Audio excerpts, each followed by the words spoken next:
boy.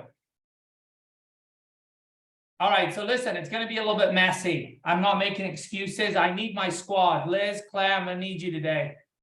Okay, because I really haven't had a lot of time to prepare. Systems in your business, right?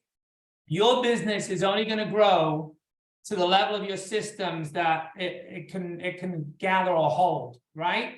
So if you're building a business, you might as well build out these systems anyway, understanding that your business is going to grow to the level of those systems, okay?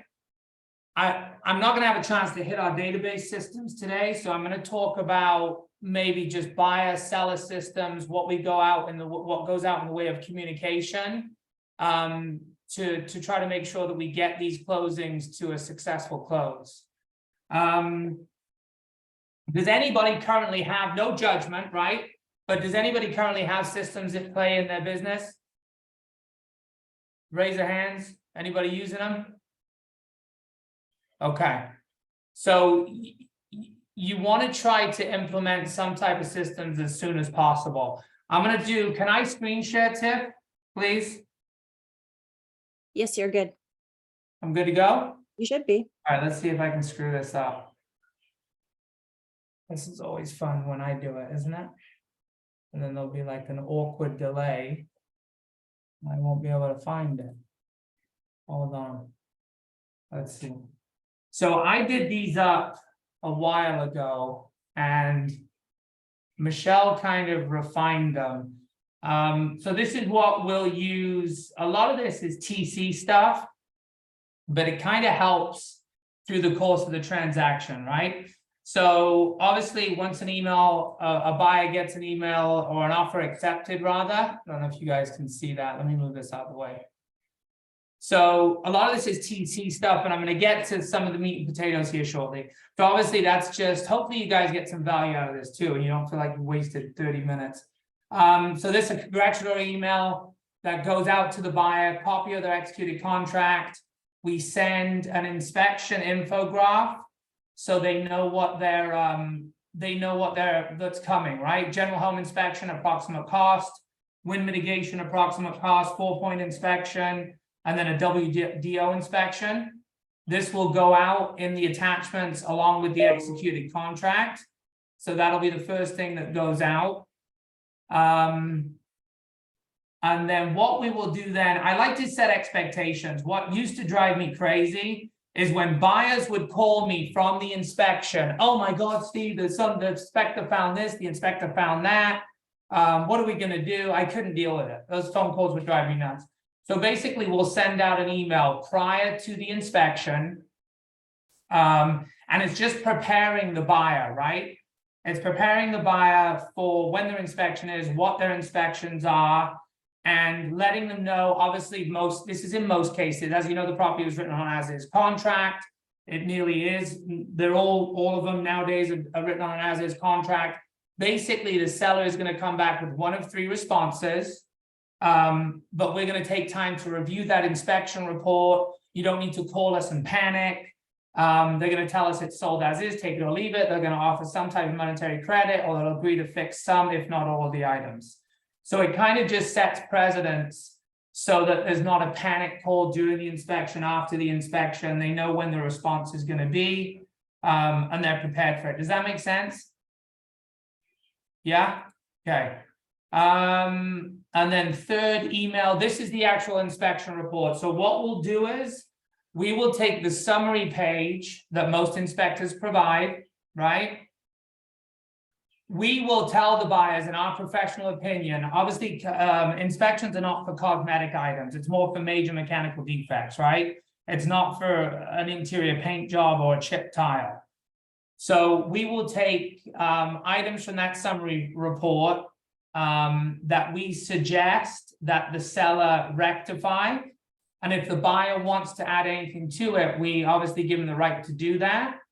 So we'll send this email over to them with a copy of the summary report on the inspection before we send it out to the seller's agent. Okay? Just with items of concern. So there's no miscommunication. So I know it seems pretty simple. I'm looking through at Sue's emails, but those are the main are the main steps on the buyer. The final one is going to be the congratulations, we're almost to closing. And this is going to give them, what's it going to give them? It's going to give them homestead info. That's included. It's going to give them their utility information, so they can contact and connect their utilities. And it's also going to give them, okay, this is just a bug guy that we have that we partner with that we'll use for service if they require. So there used to be something else in here, bear with me, about walkthrough, but I think that's on the seller email. So that's the buyer process. It's pretty simple. Everybody got that? And I can send you a copy of these if you do want to use them. All right. Seller email. This will be the first one that goes out. It'll go out with the executed contract. And then this is more TC stuff, but maybe you'll find this helpful. It's just the deadlines, right? On the inspection timeframes. And listen, you guys really should be, your dollar per hour activity is higher than this. This is $15, $16 an hour activity. So you really, you should be leveraging this kind of stuff. If it's a decent TC, they should have some of this stuff in play. But if you want to tweak it and customize it so that it works for you, I would get it all in play and just hand it off to a transaction coordinator. Because you should really be leveraging your time and your 20%, which is obviously lead generation, lead follow-up, going on appointments, script and role play, negotiating contracts. So this is a seller email. So after acceptance, this will have just some seller tips from contract to closing, walking them through, which obviously we kind of prepare them for the listing appointment. You're preparing them for the home inspection, because obviously we'll have sellers ask us, well, what do we need to do for the inspection? What should we be worried about? Anything? So this is kind of just a list that'll breaks down for them what to prepare for, and then obviously tips for hiring for movers.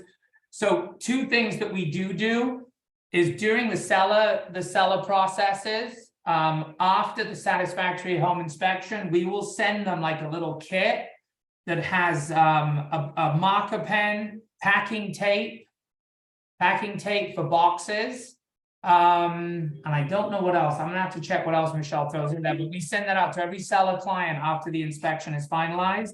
And then on the buy side, we will send out, after they're through inspections, we'll send them out a Netflix voucher for a movie and a couple of packs of popcorn, just to say, hey, we're through inspections, relax, everything's looking good. We'll send that out as an added touch. Okay. Let's go to second email was for the appraisal. We've run into issues about sellers calling, well, what happens to the appraisal? You haven't heard anything yet. What's going on? Yep. Excuse me a second. I'm not seeing any of the emails we're talking about. You're not. Well, that's a problem. I'm only seeing one about a competitive edge in today's market. Is anybody else seeing it? I see everything. Do you have everything where you see all of the speaker, like all of the people on the call, or you just have it for Steve Pugh, or if you're looking on your phone or your computer? I think that's the first question. On my computer, and I have Steve's screen in my view. And interesting. The only one I'm seeing is if I want a competitive edge in today's market, systemize my business. That's all I'm seeing. That was the text, the sign on text. Yeah, I can leave and come back and see if it's. I would say, yeah, see if that helps. Sorry for the interruption. Thank you. No, you're all good. So I can copy and paste this, guy. This basically prepares the seller for the inspection, the appraisal rather, knowing what to anticipate when the appraiser gets there and letting them know that the appraisal turnaround times are generally 72 hours. So they're not calling you every day wondering what's going on with the appraisal. And then third seller email. This is the pre-closing email. So just with closing instructions on obviously where it's taking place. And there is an attachment here that we did. So this is just letting them know Obviously, that the buyer is going to be doing a final walkthrough, so the seller's not caught off guard, that they need to leave the property in broom swept condition, talks a little bit about utilities and where to leave keys. So for me, it was avoiding those phone calls. The goal is to provide a level of customer service to where the seller or the buyer is never calling you. That's the goal, right? If they're calling you, asking you what's going on, then in a roundabout way, you failed. And we don't have it perfect, trust me. Anybody that tells you they do is lying, where there's still a lot of tweaks that we can make to our systems. So if we have an experience where a buyer or a seller is a bit unhappy, we will send out a box of brownies to that client and just letting them know, sorry that your experience wasn't as sweet as the treat you are about to eat. So we will send that out. I mean, thankfully, we don't have to send them. You like that, Liz? Thankfully, we don't have to send them out too much, but we will send them out. So, you know what I mean? If we've had a disgruntled seller or buyer or something happened, or we dropped the ball in a showing and somebody showed up and knocked on their door and we didn't tell them. So sorry, your experience wasn't as sweet as the treat you're about to eat. So we'll send out a box of brownies in an instance like that, right? And then also there's a lot more that I would want to dig into in terms of also a marketing calendar, right?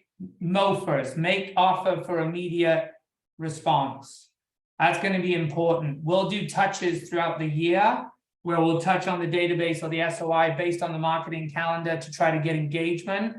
And then what I would also want to do is run through our database system. We have a buyer presentation. I don't know if I've shared it with you guys. You want me to share it with you real quick?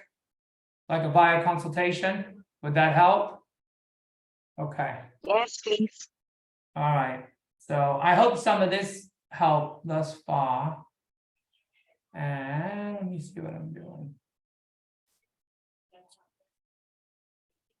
Okay. Everybody got that? Yeah? Okay. So basically I'll run through this. You guys may have a similar version, but when we're having strategy sessions or buyer consults, this is what we will use, similar to our listing presentation just in the beginning. Does anyone else see the buyer's presentation? Because I don't. No, No? No. No.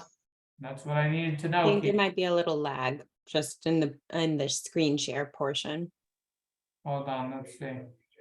Unless I stop it. Or you might be showing the wrong screen. How many screens are you working on, Steve? Who knows nowadays, I tell you. Okay, how about now? No? It was says your really screen making sharing is paused. You paused it. Hold on. All right, Stop and then share again. There you go. that's what I'm thinking. All right, how about now? Yes. Ta-da! Ta-da! We did it? Yes, we did it. This Okay. is what we're You looking did it, Austin. you. You did it. I tell for. you. Yeah, baby.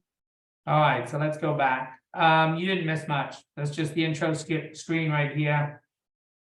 Thank you for considering our team. A little bit on the team and the picture. This is similar with the listing presentation. Okay, you ready to buy? Some people should buy, some people should buy, some people shouldn't, right? It's just educating people and helping them understand why they want to buy a house and if they even should. A little bit of a breakdown on what they will need. This is our preferred lender. And then obviously documentation with respects to pre-approval. And then we added this in old market versus the new. I gotta review it and see if it's even applicable now. But you know, we had this in that lull from like August to January, February. And I don't know if pay under list price is probably applicable right now, but it's just old market versus the new. We had a little bit in here on Divvy in case the rent to own program. I know you guys are familiar with that. The buying plan of action. So that's basically what we'll break through or break down when we're sitting with a buyer in a consult, similar to a listing plan of action. So if you guys want a copy of this, I can get it to you. And this just is the timeline. All roads lead to closed, which breaks down basically start to finish what the buyer will expect. I think what's important too is upfront costs. A lot of buyers don't realize the upfront costs. So we kind of break that down so they know exactly what they're in store for in terms of deposit, appraisal, inspections. Preferred vendors that we have on here. And benefits of home ownership to try to drive that point home. And what a buyer wants from their agent.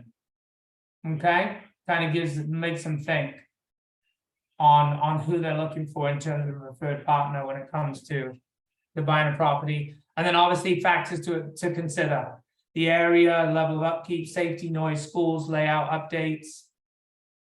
I would always tell buyers, hey, look, come back and drive through here at 10 o'clock at night. You know? You know what I mean? I don't want you to take my word for it. Anything can happen anywhere. As far as I know, it's a good neighborhood. I would live here, but drive back through here at 10 o'clock at night and see what you think. And just some referrals that we've thrown in there as well. And that's it. So this lays down the groundwork for showing. To kind of get them in that mind frame that we're not going to show them 30 houses. And to let them know that we don't want to waste time either, right? If they pull up to a property, they don't like a neighborhood, they don't like the way it looks, I don't want to waste time looking at it. So you're not hurting my feelings, Annie. Let's move on to the next one. It's just to expedite, save time, and get them in that mindset that ultimately they're going to make the decision. And that is it. Let me see if I have anything else. Does anybody else, Liz, Claire, are you using, did you use systems? I caught you off guard. What's for breakfast, Liz?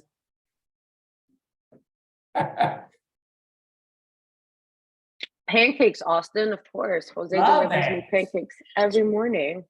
Love it. Are you using any systems currently?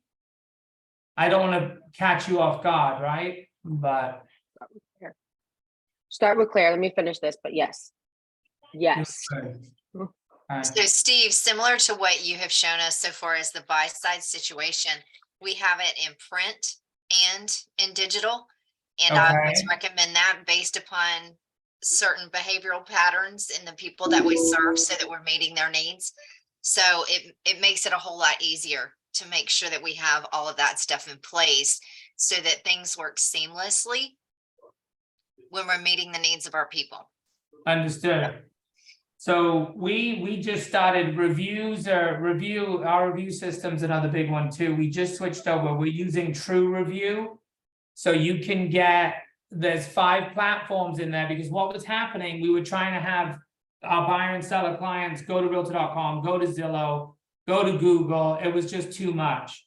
So basically we'll send out an email post-closing with the True Review platform information, and letting them know that if they do complete it, if they do complete it, we'll treat them to dinner, $50 of their choice, from an approved list, like Outback, Cheddar, Scratch, you know what I mean? Chili's. So we'll treat them for dinner based on after they complete the reviews, because these reviews are important. People are going online, right? So you really need to, it is, Mike, nothing against Rate My Agent. I'm not too keen on that platform, but to each their own. If you're getting traction with it and it's working for you, stick with it, right? But True Review is a paid service, but it'll enable them to complete reviews in one place for Realtor.com, Zillow, Google. There's a couple more that you can choose from. So check into that, because that's what we're utilizing right now. I want to make sure there's nothing more I can share with you guys, and I don't think there is. Does anybody have any questions? So Steve, I've got a question on your True Review. How do you know that they've filled it out and when to send out the gift card? The system will tell us.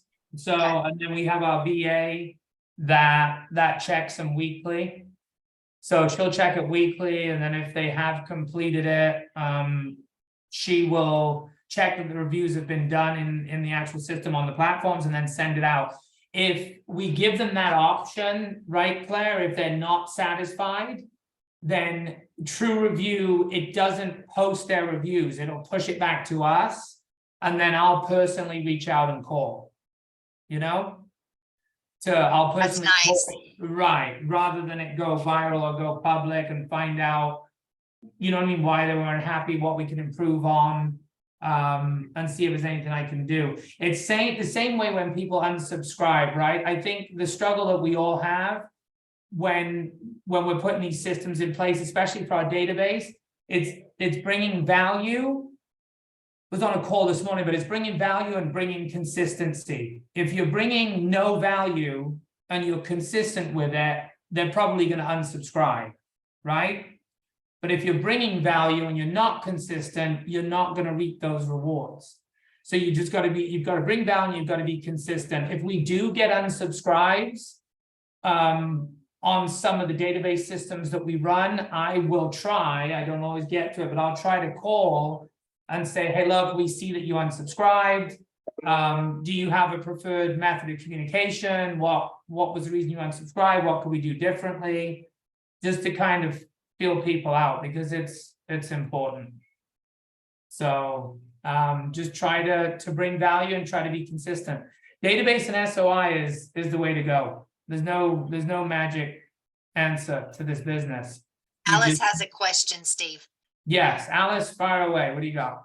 I find that when I'm sitting down with people, I almost never get to the digital presentation. So I'm curious if people, do you bring your laptops? Do you end up pivoting to the PowerPoint, or do you generally stick with the print? Because I have a listing presentation that's pretty nice. I almost never get to it. So I was just curious what others' experience was. You have a listing presentation or you have a buyer's presentation, Alice? I have a listing one. On the buyer's one, I generally take our contract and I kind of walk through an overview of our contract because it goes through all the processes that they'll be experiencing. But I like having the estimated costs available to them. That would be great.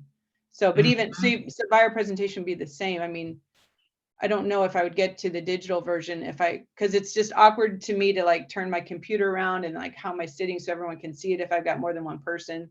So I'm just curious how you navigate some of that stuff. Are you not getting to the listing one or the buyer one or both a lot of times? Generally, I don't do digital much at all. It's almost always just sitting down with it. If it's the listing presentation, I'm going through like the seller packet and the CMA report and kind of walking through that in my process. And then on the buyer side, like I said, I'm usually pretty much go through our contract with them, particularly if they're a new buyer. So to have like the cost and all that kind of stuff would be great. But I have like a roadmap document and the contract, and that's generally what I've been relying on. I mean, it depends what's working for you. If that's working for you and you're getting the conversion, leave it the way it is. If it's not, like Claire says, we tend to do them in office or on Zoom. So Okay. when Zoom you're would in work. that environment, yeah. And what I'll do is I'll just sit on, I'll try to sit on the same side with them and get them engaged. Okay. And maybe even in some cases have them take over the computer and start clicking through the slides themselves. Okay. Because then it Right. increases the engagement. But it depends on what your conversion is and what's working. If it's working for you, leave it alone. Okay. Thanks. I appreciate that. Yeah, absolutely. So we will, one last thing. So what we'll do also is prior to a property going listing or going live, we will have, Michelle will send out like a Google form, and basically we'll select on there for that particular listing what we want, right? Do we want to send out, is it a farm area that we're concentrating on, or is it a listing further away we're not worried about? Do we want to send out 200 just listed postcards? Do we want to put it on Facebook Marketplace or Craigslist? Do we want a cold list to circle prospect on that particular listing? So I can share that Google form if you want with you guys as well, because we use that as a way to try to get a listing off of that listing. is generally our goal. Doesn't happen all the time, but that's the goal. If you circle prospect, you door knock, and you run it at a high level, the goal is to always get a listing off of that listing. So I hope some of that helped. Any other questions? No. The main Okay. question that most everyone has is, when can we get a copy of this? And I will answer that, everyone. I will reach out to Steve and his team, Michelle, I believe, and get a copy. When I have it, I will let everyone know. When I have it, I will put the link on the daily downloads on GPS Global Partners. And then what I would do, Tiff, I'm sorry, I was a bit rushed today, but I can You're try to good. run another one on the database. And exactly what we do for our database, the touches, what newsletters we use and so forth, to see if that helps out. Last thing we will do, and I think I've mentioned this before, if I run into the cause of conversation with some of my past clients or my sphere of influence, is someone passed, or even if a pet has passed away, we'll send out wind chimes with that person's name on it. You know what I mean? To the client. Just saying sorry for your loss, and yeah, just to kind of, I don't know, it's an added touch, right? I really like that. Oh. Thank you. And we've got a couple Yeah. hands up now. Olivia, your hand is up first, and then Mia, you're next. Thank you so much. I was really excited when I saw the topic today for the call. I had a question about if you guys happen to have like maybe just a checklist or like a little spreadsheet that you guys go through for when you have a client that goes under contract, because I've been trying to kind of search for one and just to kind of keep it very systematized. Yeah. So we do, and what I can do is I'll get them to you. They're all here. So I mean, it's pretty thorough, but you guys can cut and paste, use what you want, use what you don't want, but everything is all here systemized, you know, including the sign. I mean, we'll communicate with the seller and let them know that the sign's going up. It's just added touches like that, you know, so they're not worried about somebody coming in their yard, they don't know who it is. But I'll share all this with you guys. That's no problem. All right. Thank you. Mhm. Mia, Thank you. what's your question, dear? Yeah, so I heard you say, I know you have a team, and I heard you say a VA and an assistant. Who else like plays a role in sending all this communication out? It's basically Mia right now. It's my admin and our VA. We have one full-time VA that we only probably, she went full-time about a month ago. So trust me, it's still a process, but we're getting her dialed in. What my assistant is doing is she's videoing a bunch of snaggets and then sending it to the VA, and then the VA is plugging in and doing what she needs to do. Okay. So, but yeah, it's been helpful. It's like $1,300 a month. But you can get a part-time. You can get a part-time VA. She was part-time for about $800. You maybe even find them cheaper than that. I feel like it's slave labor. It's like I cringe. It's like I don't feel right. It's like I want to send her an extra $100 or something, you know? Yeah, for sure. I don't know. But yeah, so that's what we're doing right now. And And we yours- don't have it perfect. It's still a work in progress, but it definitely ups the level of customer service, right? For So, sure. because And that's your assistant is in-house? Like works with you? no, she's remote. Oh, she's remote. Okay. Yeah, she's remote. She's in Philippines. And going back to that, it's just making sure that these people are not calling you. That's the goal. You know, you don't want the buyer and seller calling you, asking you what's next. You need to be ahead of them. Right. If they're calling you, you fail. So that's the plan. Awesome. Thank you. Yeah, no problem. All right, guys, that's all I got. Hopefully, look at Will Matthews. What the bloody hell is that, Will? You're looking studly, brother. I need one of them. And that profile photo? Yeah, look at that. It is. Any other questions on systems or anything maybe I can answer for you guys? It's always crickets when you ask those questions. I should know better. Yeah, because Better way to ask that too. this is this is really what you got to do, Steve. You don't ask, are there any questions? You say, okay, well, I'm getting ready to head out here. And then the hands come up. Wait, before you go. What do you want Gotcha. for a I question? don't think it's gonna work this time though, because they're privy to it. All right, guys, I'm out of here. No. That's all good. Thank you so much, Steve. And I'm going to cut the recording because I have